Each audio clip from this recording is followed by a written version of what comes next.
አብርሽና ደሳለኝ ተገናኙ።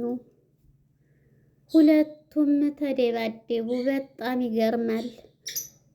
ሩታ ከአብርሽ ፊት ሳመችው ደሳለኝን። ደስዬ እኔ ደሳለኝ እያለኝ ከነስሙ እያቆላመጠች የአውሮፓ ዲያስፖራ የተባለውን ደሳለኝን ስስመው ከአብርሽ ፊት አብርሽ በድንጋጤ ወደ ኋላ ወደቀ። ዲያስፖራ የተባለው ልጅ የቲማቲም ነጋዴ ሆኖ መጣ። ጉድ ፈላ እንዴ! የአውሮፓው ዲያስፖራ የቲማቲም ነጋዴ የኢትዮጵያ ሰው ነው። በጣም ገራሚ ባይዘው የቲማቲም ነጋዴ ስል ስራ ቅቡር ነው። ስራውን እየናቁ አይደለም። ነገር ግን የአውሮፓው ክብር ያለው ሰው ነው እያለ ሞቤ ራሱ እንዴት ነበረ ሲለው የነበረው።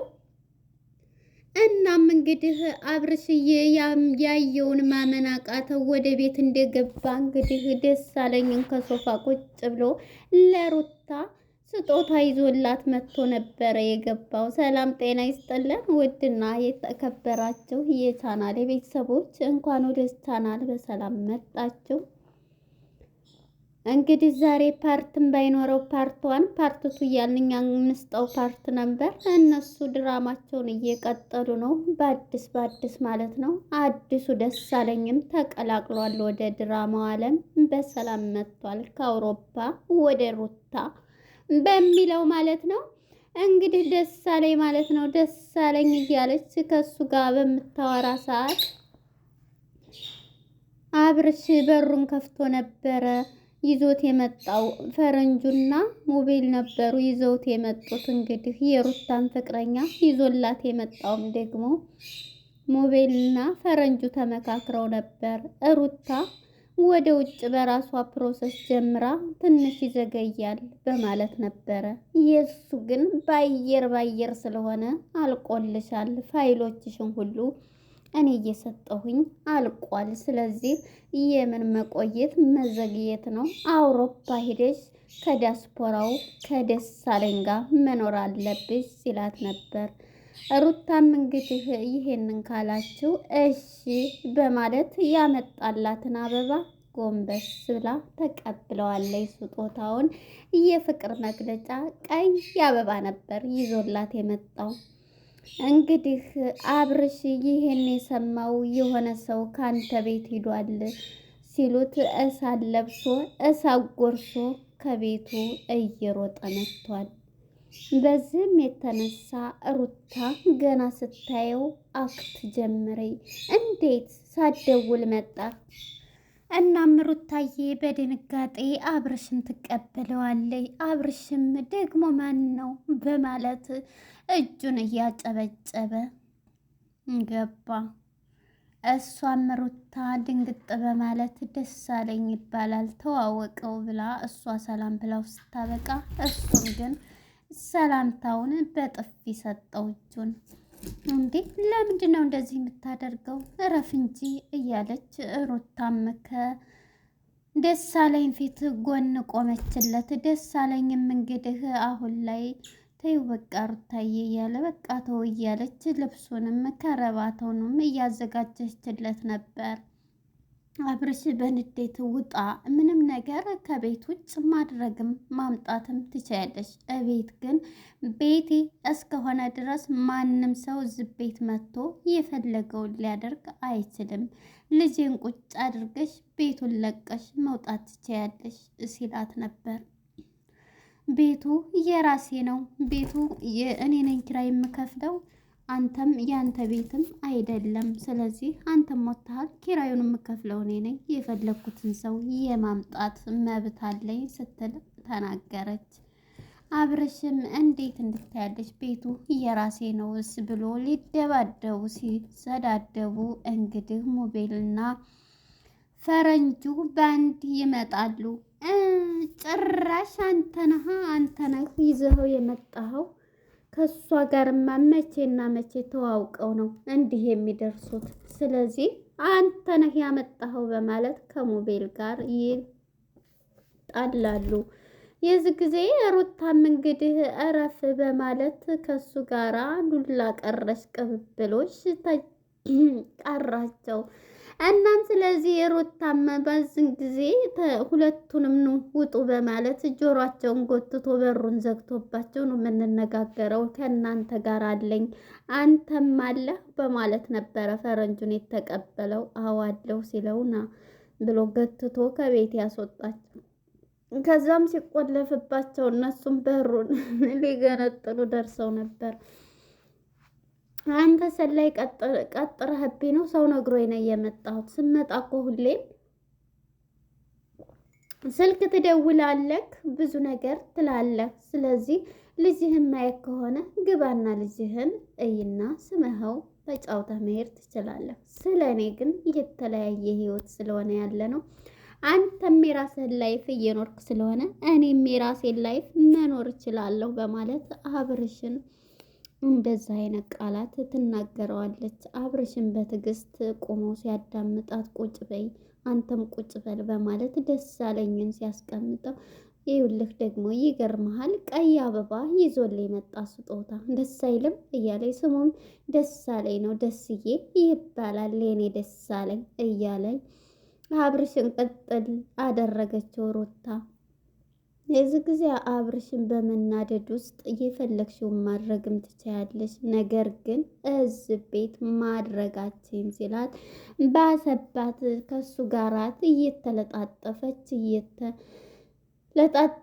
እየሳመችውም የዚህ ጊዜ አብርሽ ስሜቱንም መቆጣጠር አቃተው። ቁጭ በይ አንቺም ነይ ቁጭ በይ አንተም ብትሆን አንነጋገር ሲለውም ነበርና አብርሽ በትዕግስት የዚህ ጊዜ እንግዲህ ሁለቱም ቁጭ በማለት እሷ ግን እሱ እንደዚህ እያላት እሱ ፊት እየሳመችው ከረባትህ ደግሞ ብዙም አልችልበትም እያለች ያምራል ቆንጆ ነው እያለች ጉንጩንም እቅፍም እያረገችው ነበር። በእውነት ዘመዷ ካልሆነ ወይም ወንድሟ ያኔ ቤተሰቧ ካልሆነ እንደዚህ ማረጓ እሱን ለማናደድም ብላ ቢሆን ዛሬ ይዞት ለመጡት ሞቤል እንደዚህ ማድረጓ በጣም ነውር ነው፣ ነውር ነው ኤብ።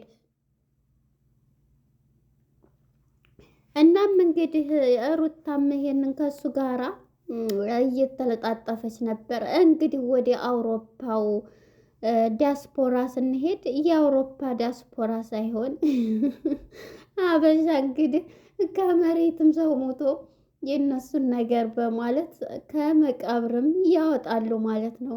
እናም ልጁ ደግሞ የአውሮፓ ዲያስፖራ ሳይሆን የቲማቲም ነጋዴ እንደሆነ ከነ ቲማቲሙ አምጥተውት ቲክቶክ እና ዩቱብ ላይ ሲያስተዋውቅ ታይቷል ማለት ነው።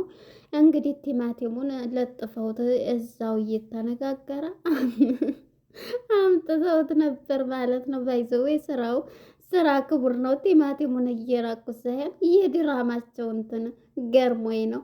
እንግዲህ እሱ የቲማቲም ነጋዴ ሆኖ የተከበረ ክብር ያለው ሰው ነው። እባክህን የራሴ ህይወት ነው፣ ስለዚህ አትናገረው። እሱን ቡና ፍልቼለት ተጫውተን ብዙ ጊዜ አሳልፈን ነው የሚሄደው ሲል ውጣ ብያለው። ቀጽል መውጣት ከፈለግሽ ቤቱን ለቀሽ አንቺና እሱ የፈለግሽውን ከቤት ውጭ ማረግም መሄድም ትችያለሽ። ስለዚህ ስለሌላው አይመለከተኝም ሲል አብርሽ ይናደዳል ማለት ነው። ስለተናደደላትም ሩታ በሳቅ ወደቀች፣ ደስ አላት ማለት ነው። እንግዲህ ድራማው እንደቀጠለ ነው። ደስ አለኝም እንደመጣና ከሩታ ጋራ ጊዜ እንዳሳለፈ ነው። ሊወጣ ሲል እንግዲህ ውጣ ብሎ ሊይዘው ሲል እንግዲህ ከረባትህን ብዙም አልችልበት ደስዬ እንዴት አድርጌ እንትን ልበል፣ ችግር የለውም ሩታዬ እኔ እለብሰዋለሁ በማለት እንግዲህ አየኸው አይደለ ደስዬ የኔ ምርጥ ፍቅረኛ እያለች ለአብርሽ ስታስተዋውቀው ከአብርሽ ላይ ግን ሆና እንደዛ ስትስመውም ነበር ማለት ነው። ላንቺው አስቤ ነው፣ ይሄ አይደለም ትዳር አድርጎ ሊይዝሽ ለራሱ እንኳን እንትን መባያ ያለውን ቤት ተከራይቶ ጭራሽ ሊያኖርሽ ቀርቶ ምንም የሌለው ነው፣ ራሱንም የማይችል ነው፣ የማይታወቅ መሰለ እያለ አብርሽ ግን አውቆታል። የእንትን ልጅ ነው ሐዋሳ እንትና እያለ ነበር ማለት ነው። እንግዲህ እሱን ደግሞ ስራውን ሲያወጡት የቲማቲም ነጋዴ ነው በማለት ቅመሞች የሩታ ደጋፊ የአብርሽ ደጋፊ የሚሉት ፓርቲዎች ማለት ነው ከእንትኑን ስራውን ቪዲዮውን ሁሉ አውጥተውበታል ማለት ነው። ግሩም ነው። ድራማው እንደቀጠለ ነው። ሩታም ግን ለማናደር ብላ ያደረገችው ድርጊት ዘመዷ ካልሆነ በስተቀር እንደዛ መሳም መለጣጠፍ ነውር ነው። ትናንትና መጣው እንዴ እሱ እንኳን ቢያደርግም አብርሽ ወንድ ልጅ ነው። ወንድ ልጅም ቢሆን እሱ ያደረገውን አደርጋለሁ ብላ እንደዛ ማድረጓ በጣም ነውር ነው። እናም እንግዲህ ከህይወቴ ወጥተሃል። ስለዚህ ከአሁን በኋላ በእኔ ምንም ባደርግ አይመለከትህም። ከህይወትህ ወጥቻለሁ። ከህይወቴ ወጥተሃል። አንተ በምታደርገው ነገር ሁሉ ራስህን እንትን በል። እኔ ባደርግም ብታደርግም አድርጌ፣ ነገር ግን ማድረግ ያለብሽ እቤት ውስጥ አይደለም እያለ አብርሽም እንግዲህ ሁለቱንም ሲጮህባቸው ነበር ማለት ነው።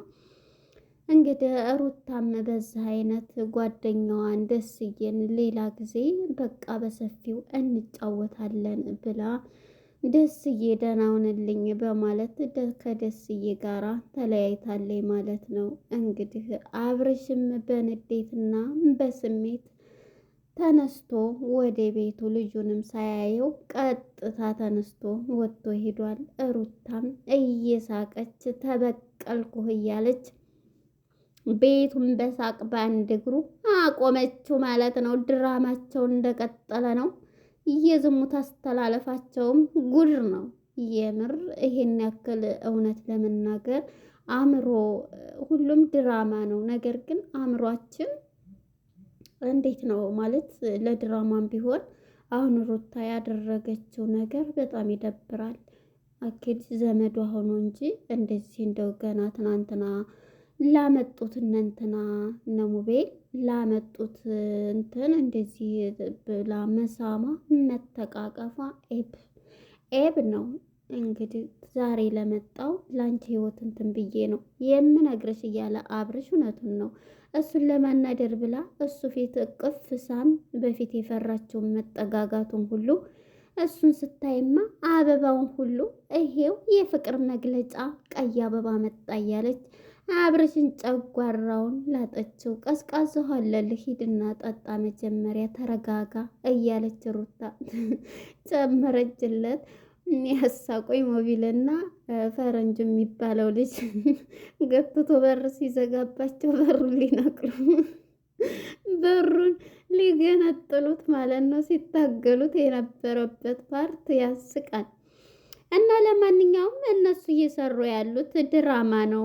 የሩታዬ የእንትናዬ የአብርሽ ደጋፊ የሩታ ደጋፊ አትበሉ ማለት ነው። እነሱ እንግዲህ ሁሉም ተመችቶቸዋል። ተከታዮችም ተመችቶናል እያሉ ቀጥሉልን፣ ፓርት 3 ፓርት 4 እያሉ ነው። እኛም የእናንተ ወሬ እያመጣን ወደ ቤታችን እያስተላለፍንበት ነው። እውነት ለመናገር የምሰሩት ስራ ዝሙትን ነው የሚያስተላልፈው። አንድ ለትዳሯ ክብር ያላት ሴት ወይም ወንድ ይሄንን አይነት ድርጊት በፍጹም አያደርግም። እናንተ ብዙ ተከታይ እስካላቸው ድረስ ተመልካቾች ደግሞ አሁን ሩታ ያደረገችው ማድረግ አብርሽ ጋር እንኳን አታ ብትለያይ ትናንትና የመጣውን ልጅ እንደዚህ አርጋ እሱ ፊት መሳም እንደዚህ ማድረግ መለጣጠፍ ነውር ነበር። እናም እንግዲህ የነበረን ቆይታ ይህን ይመስላል። ቀጣይ ፓርት ይዘን እንመጣለን። ባይ ባይ።